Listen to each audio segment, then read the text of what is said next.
background baru. Di luar lagi hujan dan gue mau cerita-cerita horor.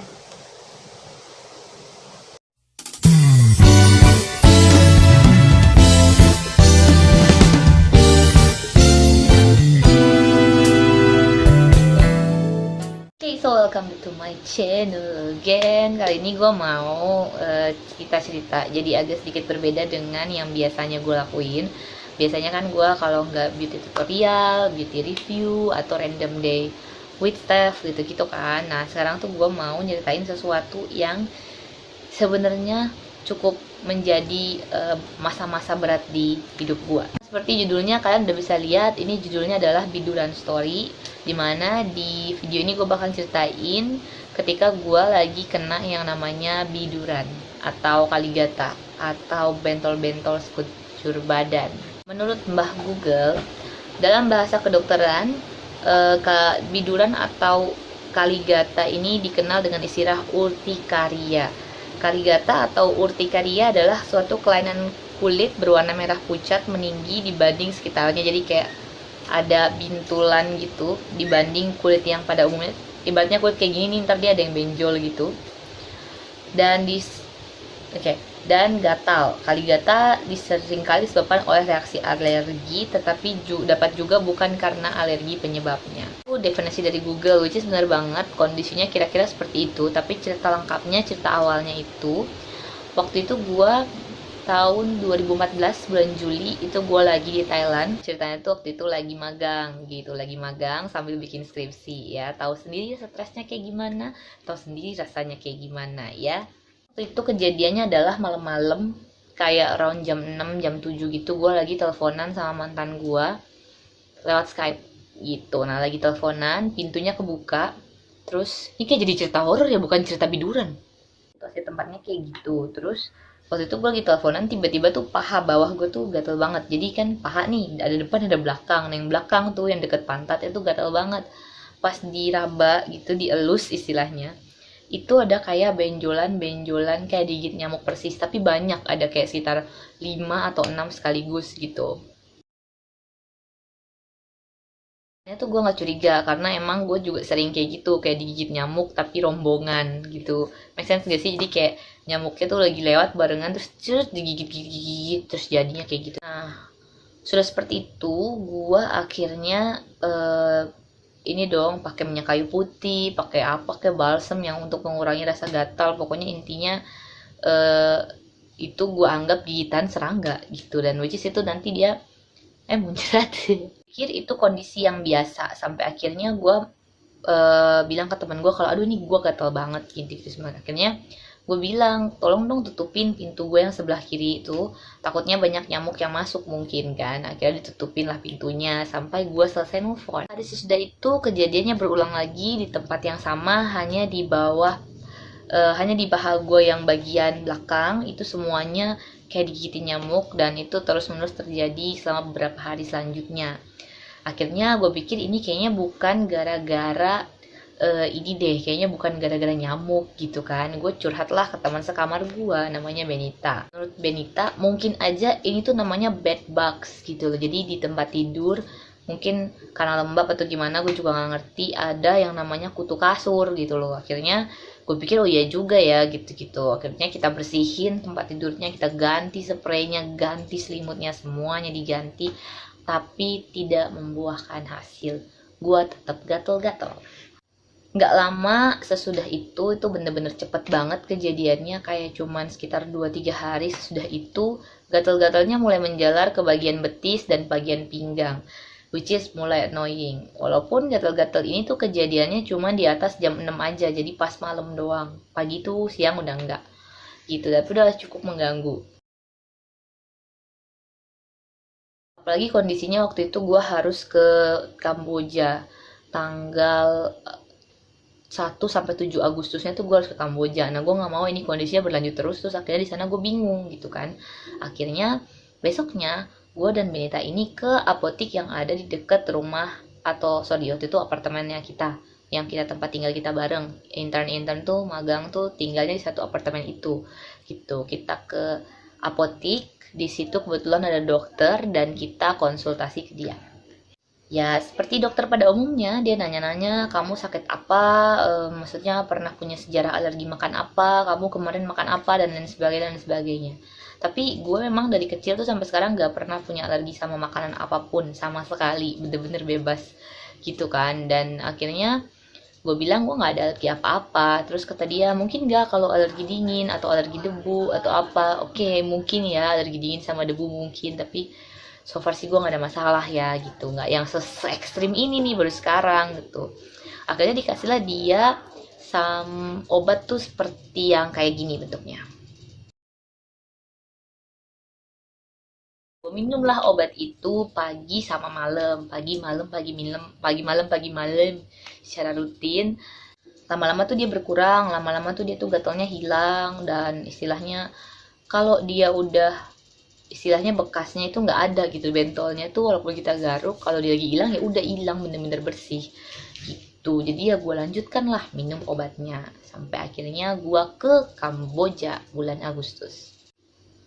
Nah bulan Agustusnya pas gue ke Kamboja itu gatel-gatelnya makin parah, bahkan sampai ke jari, sampai ke kuping, jadi udah sampai agak-agak ke muka-muka nih, which is gue udah mulai gitu. Karena gue tuh di sana bakal ngadain satu event, dan di event itu gue bakal pakai rok terus setiap hari gitu. Roknya sih nggak pendek, tapi kan di betis tuh bakal kelihatan kan kalau ada bentol-bentol dan lain sebagainya. Jadi gue kayak aduh gimana nih kalau misalkan bentol-bentol. Jadi akhirnya pas waktu itu kebetulan gue juga lagi nggak enak perutnya, lagi sakit mah gitu. Gue konsul lah ke dokter yang ada di hotel waktu itu, namanya Phnom Penh Hotel gitu. Kalau nggak salah namanya Phnom Penh Hotel deh. Hotel yang lumayan gede yang ada di kota Phnom Penh. Di Phnom Penh Hotel, gue curhat lah sama dokternya. Gue udah ngalamin ini udah sebulan lebih, bla bla bla bla bla bla. Nah, dokternya bilang, oh itu kamu harus minum obat ini. Tapi kita di sini nggak punya. Kamu cari aja di apotik yang terdekat gitu. Terus habis itu kata dia gue lupa itu obat yang dari Thailand dilanjutin atau enggak, tapi kalau nggak salah diganti aja katanya karena lebih ampuh yang ini gitu.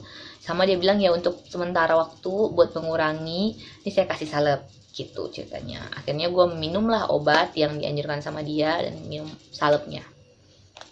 Again, minum obat yang dari dokter-dokter ini sebenarnya membantu di awal, tapi lama-lama gue jadi ketergantungan. Kalau gue nggak minum, itu gatal-gatalnya muncul dan tambah parah. Tapi kalau misalkan kalau gue nggak minum kayak gitu ya, kalau gue minum, hilang sih, tapi gitu jadi ketergantungan, which is gue nggak mau seperti itu gitu. Karena kan ya, balik lagi, ginjal kita juga perlu istirahat gitu, nggak boleh minum obat-obatan terus.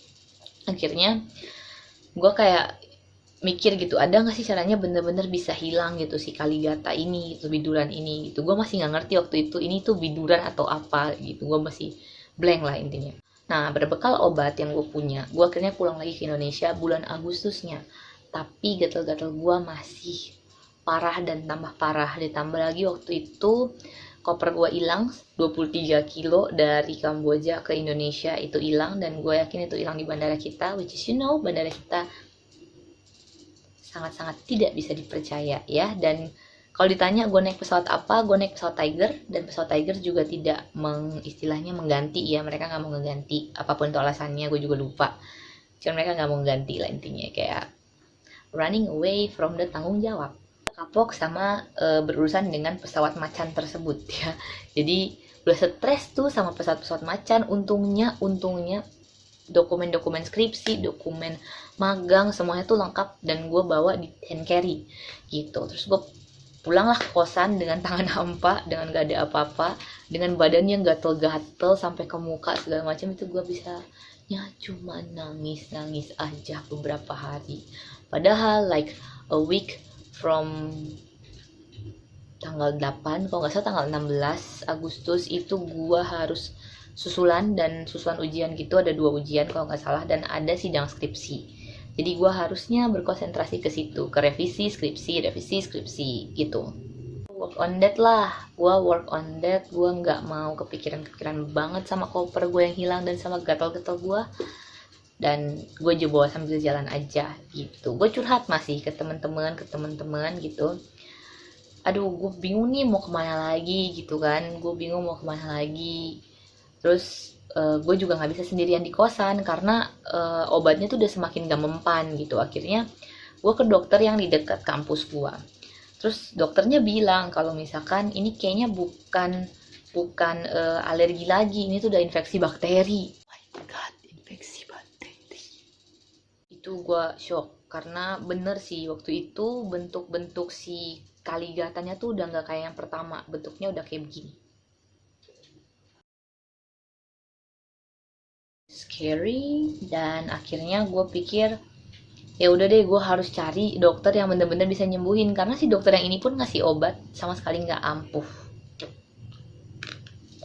Udah dong, dan nggak ngurangin rasa gatel, nggak apa-ngapain. Terus waktu itu gue udah mulai ngerasain gejala yang lebih parah lagi, which is itu gatal-gatalnya udah sampai ke rambut, sampai ke pipi, sampai ke kuping, selasa jari, udah bener-bener banyak banget.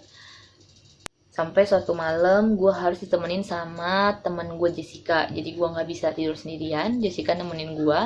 Itu malam-malam gue bangunin dia jam 12 pagi tuh, jam-jam 1 subuh gue bangunin dia. Aduh Jess, gue gatal banget, gue sampai nangis. Dan Jessica juga jadinya kayak ikut nangis gitu karena gue kayak udah nggak ngerti lagi, gue mau ngegaruk pun udah nggak bisa gitu, kayak saking gatelnya itu dan panas. Akhirnya setelah gue curhat ke kiri, ke kanan, kiri, kanan, semuanya gue curhatin, ada yang ngasih tahu ke gue, Van lu coba aja ke klinik Indrayana. Itu yang ngasih tahu Vena tuh, gue masih ingat. Gue tuh kayak gitu juga dulu karena alergi makanan gini. Coba aja lu kesana, ntar dites alerginya alergi apa, katanya gitu. Terus gue pikir ya juga sih, itu kan klinik khusus alergi ya, pasti dia bisa ngebantu gue, kata gue gitu. Akhirnya gue ke klinik tersebut lah yang di Ben Hill sama temen gue waktu itu, sama Stefan. Terus pernah pergi sekali lagi juga sama nyokap gue. Tapi perawatannya nggak gue lanjutin. Kenapa? Pertama, karena dokternya itu ngasih gue obat yang katanya bisa buat ngurangin gatel-gatel gue dan lain sebagainya. Tapi mereka nggak bisa ngasih tahu dan mereka tidak bisa mencari tahu kenapa gue alergi sampai alergi gue sembuh.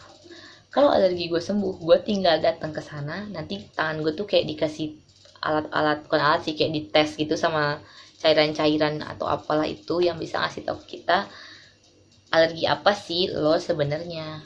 Tapi again, gue tuh nggak sembuh-sembuh sama sekali, jadi gue bingung kapan gue bisa tahu gue tuh sakit apa.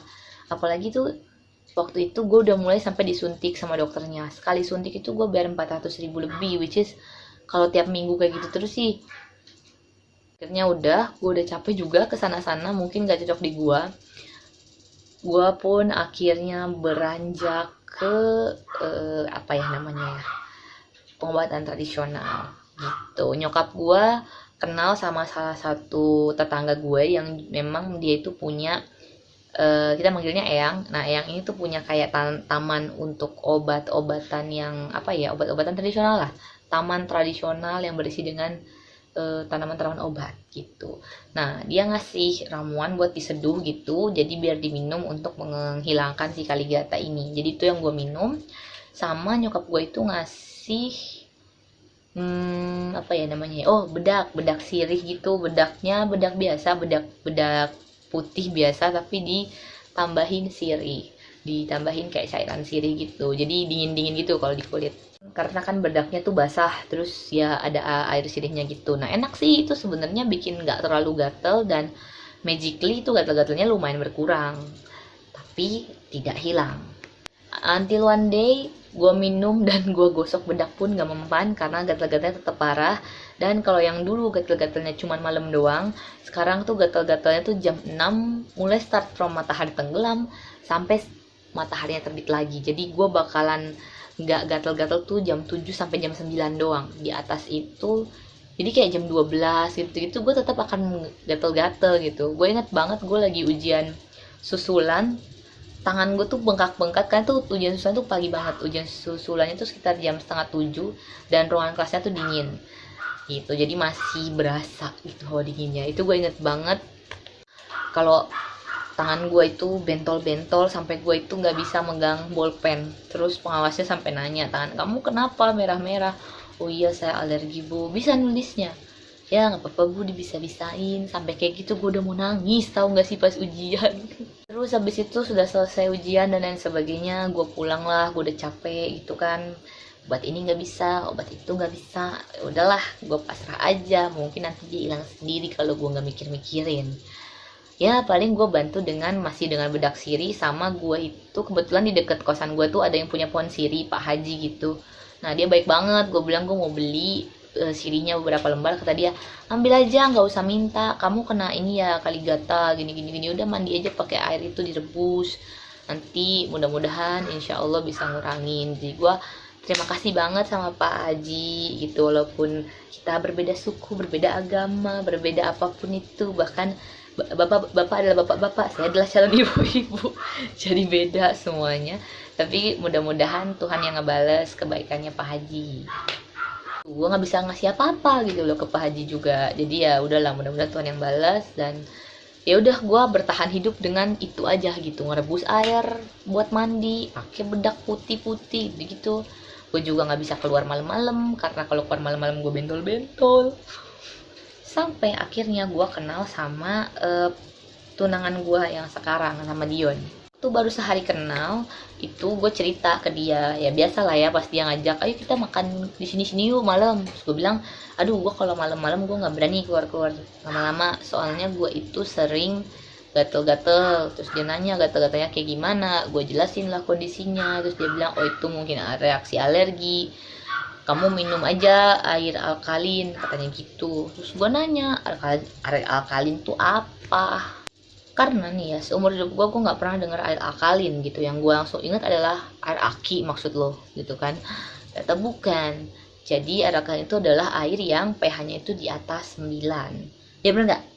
8 sampai 9. Oke, sini ngomong sini. Nggak nyampe, Pak. 8 sampai 9 pokoknya.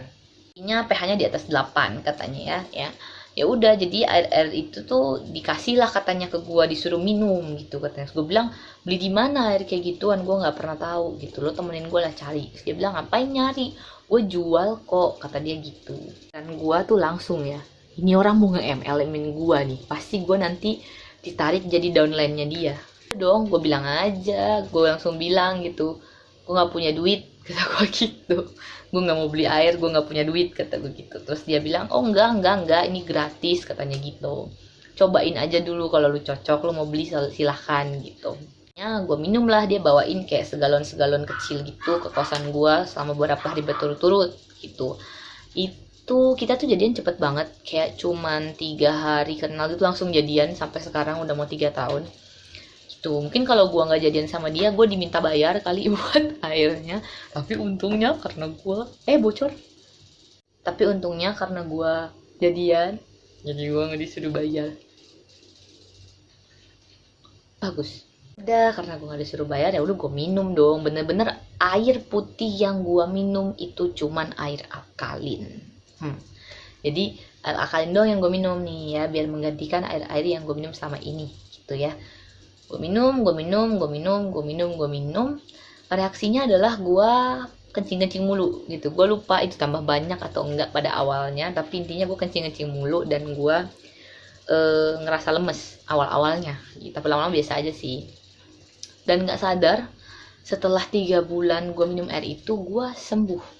Gue completely sembuh. Saat gue sembuh itu gue ngeh kapan sih alergi ini mulai kambuh. Ternyata pas waktu gue di AC, terus keluar jalan pakai motor malam-malam nggak pakai jaket. Jadi intinya adalah ketika saat-saat yang dinginnya tuh berasa gitu. Nah itu gue flashback kayak ini yang alergi tuh muncul kapan? Oh pas waktu gue di Thailand. Gue demen berenang malam-malam, dan kamar AC gue tuh dingin banget karena teman sekamar gue itu si Benita, dia nggak bisa yang panas-panas gitu loh. Kalau gue tuh pasti tidur sesudah dia, jadi biarin dia tidur dulu, kayak dikasih suhunya sampai 20 sampai 18 kadang-kadang dia udah tidur, baru ntar gue naikin ke 24 atau 25 gitu. Ntar pagi-pagi dia tinggal Steph, it's so hot, why panas banget, why it's so hot, why you make, kayak kita bener-bener kayak beda banget gitu kan. Gue maunya yang anget-anget, dingin tapi nggak terlalu dingin, nggak terlalu panas juga. Kalau dia maunya bener-bener dingin terus ngegerumplok di selimut gitu. Tapi so far kita bisa menjalani itu selama 8 bulan tinggal bersama gitu. Jadi ya udah, akhirnya gue pikir oke lah, baiklah gitu kan, berarti bener gua nggak boleh yang namanya apa sih namanya tuh, dingin dingin gitu. Jadi gua kemana-mana pakai jaket, kalau udah terlalu dingin gua nggak boleh maksain badan gue juga gitu. Jadi again gue berterima kasih banget sama Dion, sama keluarganya, karena selama gue alergi sampai gue sembuh, gue tuh disuplai terus sama si air alkalin ini. Nah mudah-mudahan buat teman-teman yang punya masalah yang sama, which is biduran atau alergi, si air alkalin ini tuh bisa untuk mengurangi atau bahkan menyembuhkan itu gitu. Karena sebenarnya make sense sih penjelasannya. Jadi apa yang kita makan tuh akan berbuat pada diri kita yang sama juga. Kalau kita makannya bagus, ya badan kita bagus. Kalau kita makannya jelek, ya badan kita jelek gitu. Jadi selama ini pun gue makan yang bagus pun, gue akan terkena paparan-paparan polusi dan lain sebagainya. Jadi radikal bebas gitu-gitulah ya. So, kalau kita jarang makan sayur, jarang makan buah, mau nggak mau kan kita harus punya asupan penggantinya.